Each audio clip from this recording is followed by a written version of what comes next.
Sanjay Gupta, MD, CNN Saturday and Sunday morning, 7:30 Eastern. Hello, I'm Dr. Sanjay Gupta. Welcome to the show. Today I'm taking a closer look at something that's become so closely woven into our lives, it's hard to imagine what we do without it. I'm talking about our cell phones. Now, most of us take it for granted that they're safe, and that may be the case. But I've also spent the last several months investigating and talking with people who say, don't be so sure. Now, some of you may already be rolling your eyes, and I understand that, but I want you to stick with me this half hour. We've been digging a little deeper to try and get a more definitive answer, and I'll tell you this, it wasn't easy. But what surprised me was that the voices urging caution are not only getting louder, but they're getting more prominent. All right, I'm on my way. If you've ever put a cell phone to your ear, you should listen to what neurosurgeon Dr. Keith Black has to say. There's no way to say that cell phone use is safe. I think that the public has a right to know that there could be a potential risk. The public generally assumes that if one is selling something on the market, that we have had assurances that that device is safe. To be clear, Dr. Black's message is at odds with headlines from the largest international study on cell phones and cancer. Their conclusion, little or no evidence cell phones are associated with brain tumors. But if you look just one layer deeper into the appendix of that same study, and you'll see something unsettling. Turns out participants in the study who used a cell phone for 10 years or more had doubled the rate of brain glioma, a type of tumor. And keep in mind, cell phone use in the United States has only been popular for around 15 years. Back in 1996, there were 34 million cell phone users. Today, nearly 300 million in use, according to industry figures. Environmental factors take decades to see their effect, not a few years. So if it may take decades to get a clearer answer, what can we say about cell phone safety now? Scientists here in San Jose, California, are trying to answer that very question. So one of the things we have to do first is literally put the brain inside the head. Exactly. So it's very light now. The FCC requires all cell phones emit below 1.6 watts per kilogram of radiation. Now let's put some brain to it. In order to test for that, scientists here try and mimic the human brain with salt, sugar, and water. Let me show you precisely how they do this test. This is a model. This is supposed to approximate the human skull, an adult male. This is my phone that we've actually attached there. It's connected at the angle that most people would speak with. And inside over here, very important, this bubbly liquid inside, that's what represents liquid brain. What's going to happen is the phone is making a call. After a period of time, this device is going to come over here and start to measure radiation at all sorts of different points in the brain. After that, they're going to take all of those numbers, basically put it on a computer screen, and tell us where the hot spots are and just how high the levels got. My cell phone measured within FCC limits, but the whole process was, well, surprisingly low tech. And what about different size skulls? Or children? In children, their skull is thinner, their scalp is thinner, so the microwave radiation can penetrate deeper into the brain of children and young adults. And their cells are dividing at a much faster rate, so the impact of the microwave radiation can be much larger. But there have been no studies on children in cell phone safety. And here's something else that might surprise you. The cell manufacturers themselves actually advise against putting the cell phone right next to your head or really anywhere in your body. Take a look, for example, with the iPhone 4. The safety instructions specifically say when using the iPhone near your body for voice calls, keep it at least 15 millimeters or 5/8 of an inch away from your body. And what if you're a BlackBerry user specifically? They also have safety guidelines. In this case, they say keep it 0.98 inches or 25 millimeters from your body, meaning your head or really even your pocket. Dr. Keith Black has been talking about this longer than many, but the voices joining him are becoming louder and more prominent. The city of San Francisco pushed for radiation warning labels on cell phones. The head of a prominent cancer research institute sent a memo to all employees urging them to limit cell phone use because of possible risk of cancer. And the European Environmental Agency has pushed for more studies, saying cell phones could be as big a public health risk as smoking, asbestos, and leaded gasoline. The Federal Communications Commission, the FCC, they set the guidelines for how much radiation a cell phone can emit, and they say cell phones are safe. But how can they be so sure? Keeping them honest, we decided to come here to try and find out for ourselves, but they declined an on-camera interview. The type of radiation coming out of your cell phone is called non-ionizing. It's not like an X-ray, but more like a very low-powered microwave oven.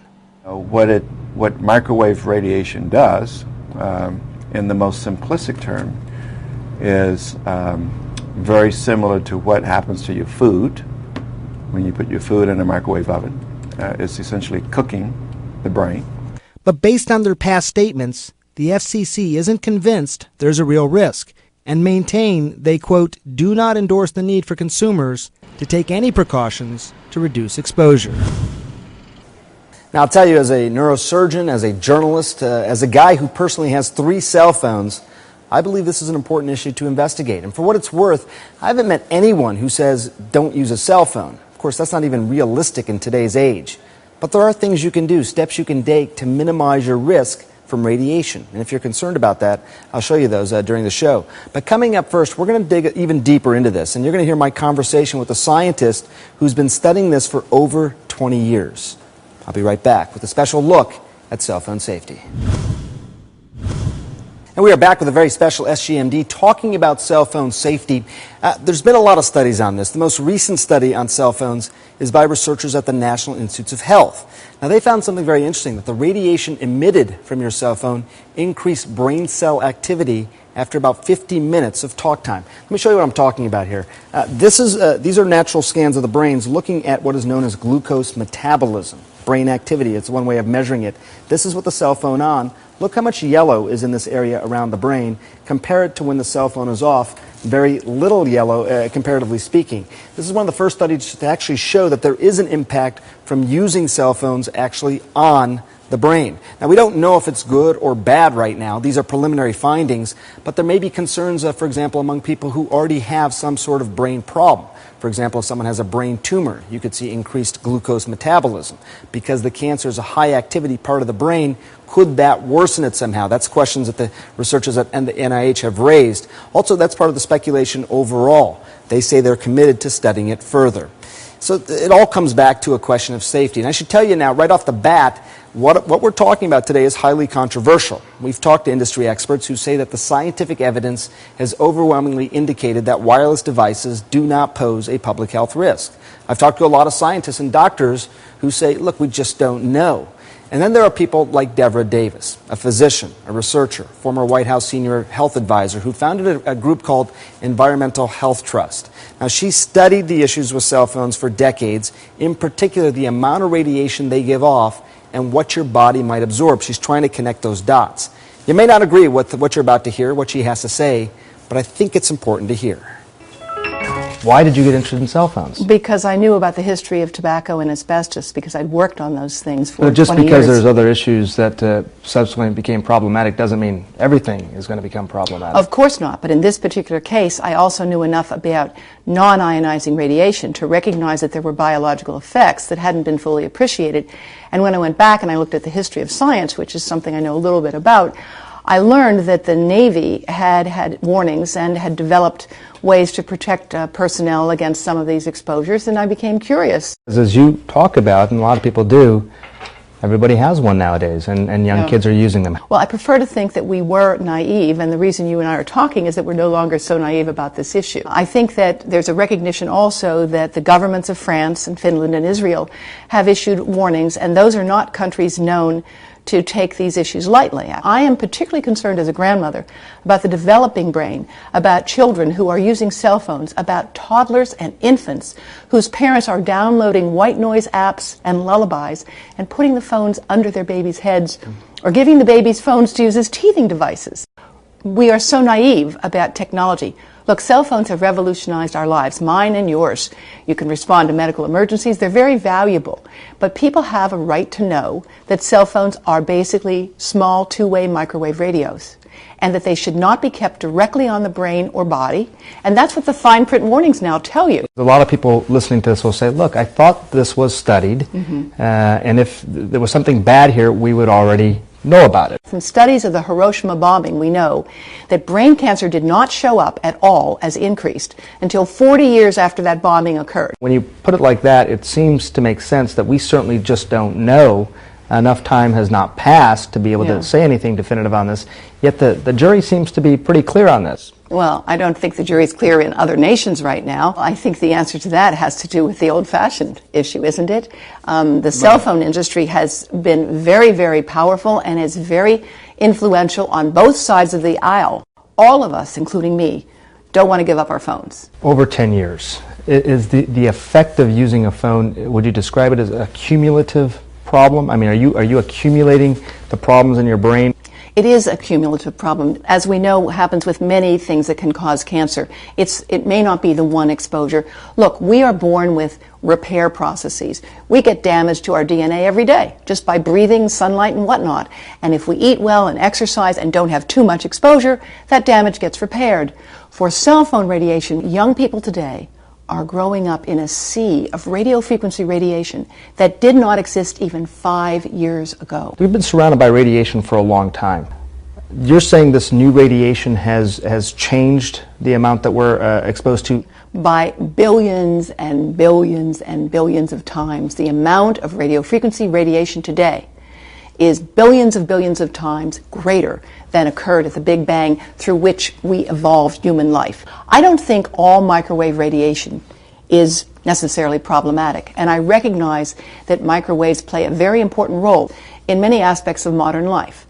But I think direct microwave radiation of the brain, and that's why all the fine print warnings advise don't hold the phone directly on the body. And in fact, the test system for testing phones today, which gives you the specific absorption rate, uses a spacer here. For every millimeter away from the brain, you get a 15% reduction in radiation to the body. What is the worst case scenario? If you extrapolate the numbers that you've just talked about, how bad could this be?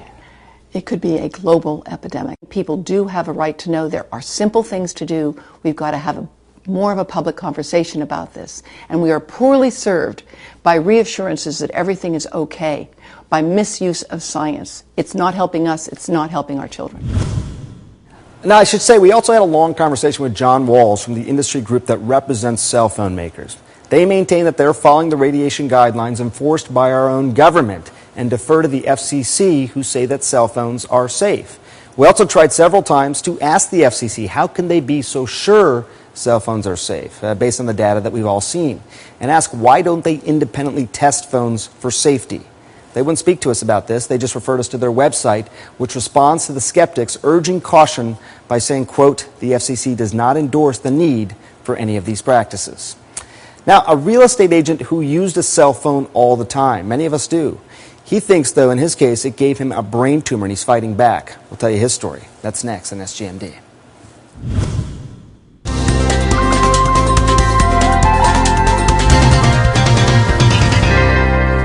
And we are back with SGMD. I'm Dr. Sanjay Gupta. Our focus this week is cell phone safety. Now, during our investigation, we met Alan Marks. He's a successful businessman with a remarkable story. Mark's life-changing battle with brain cancer led him on this unique journey that took him all the way to Capitol Hill, doing something he never expected to do. Good morning. Good morning, Alan. How are you? For Alan Marks, being in the real estate business for 30 years has been a passion. I like building homes and seeing people move into them happy. But 3 years ago, his life changed. I had a seizure. I don't remember it. The cause of that seizure, a malignant brain tumor. Now, surgeons were able to remove the cancer, but he says the recuperation was challenging. It took a long time. Even now, I have some deficits, and you try to find ways to overcome them. And there's something else. Marks feels responsible for his own cancer. I know what it is. It was my cell phone use. There's no way you can put something to your head for 20 years and not have it cause something. Now, while there are some studies suggesting cell phones pose a health risk, many others do not. As a trade group representing cell phone manufacturers tells CNN, numerous experts and government health and safety organizations around the world have reviewed the existing database of studies and ongoing research and concluded that RF products meeting established safety guidelines, pose no known health risk. You had one already. But still, there are many cell phone manufacturers that recommend that you do not put the phone next to your head. And that is something Marks and his family support. I still use my phone. I usually use a speakerphone or I use a headset. Marks and his wife are urging lawmakers around the country to require manufacturers to put warnings directly on the phones. They believe having the safety information in the manual simply isn't enough. Today, Marks is able to provide for his family again and is back on top in the real estate business. Do you roll over or do you fight? I'm a fighter.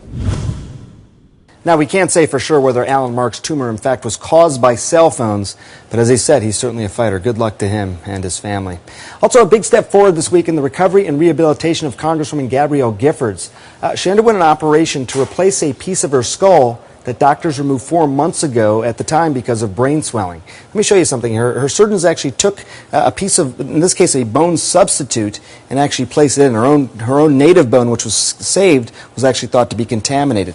Take a look around the edges over here. These are little plates. They put in 4 little screws, 2 in the bone substitute, 2 in the native skull, and actually affixed that to the skull. And then they actually closed the skin over that, giving her a normal contour back to her head again. Got another incredible story as well of recovery. A car hit Rob Summers and then drove off, leaving him paralyzed from the chest down. Now, he did have some sensation in his legs, but that was it. And that was 5 years ago.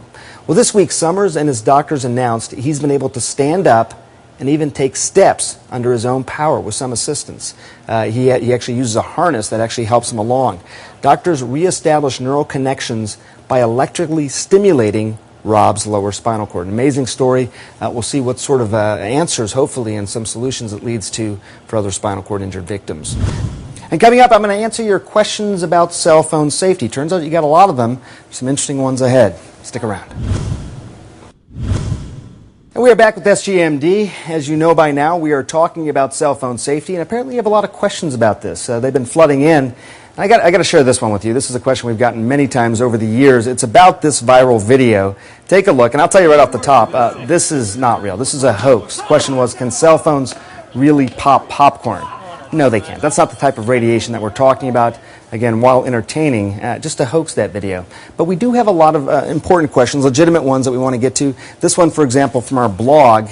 If cell phones cause cancer, wouldn't we have seen a huge increase in brain cancer recently? Very important question. And again, the answer sort of is this idea that not necessarily, because it takes a period of time for cancers to develop. Cell phones just have become popular in this country over the last 15 years. There was only about 30 million cell phones in this country in 1996, and now there's 10 times as many, 300 million. People are using their cell phones more, but it takes 20 to 30 years for these tumors to develop. We haven't had that time yet. Let's get to another question now. This one, I'm a parent with a child that keeps her phone stuck to her head. What's the greatest risk for her? Well, first of all, I can tell you the greatest risk for parents is you don't get to talk to your child as much anymore. I'm going through a little bit of that myself. But think about children not as simply small adults. I mean, they are children. They have thinner scalps. They have thinner skulls. And as a result, radiation may penetrate more greatly. That's of concern, something Dr. Black brought up. And here's something I found really striking.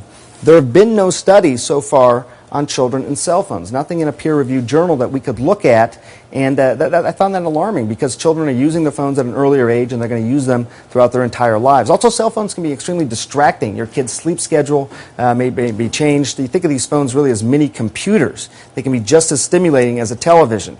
Many kids will stay up late at night playing on their various phones versus winding down. So I can really throw that sleep schedule off. Let's get to another question now. This one, I text on my phone more often than talking. Is radiation from texting the same as a phone call?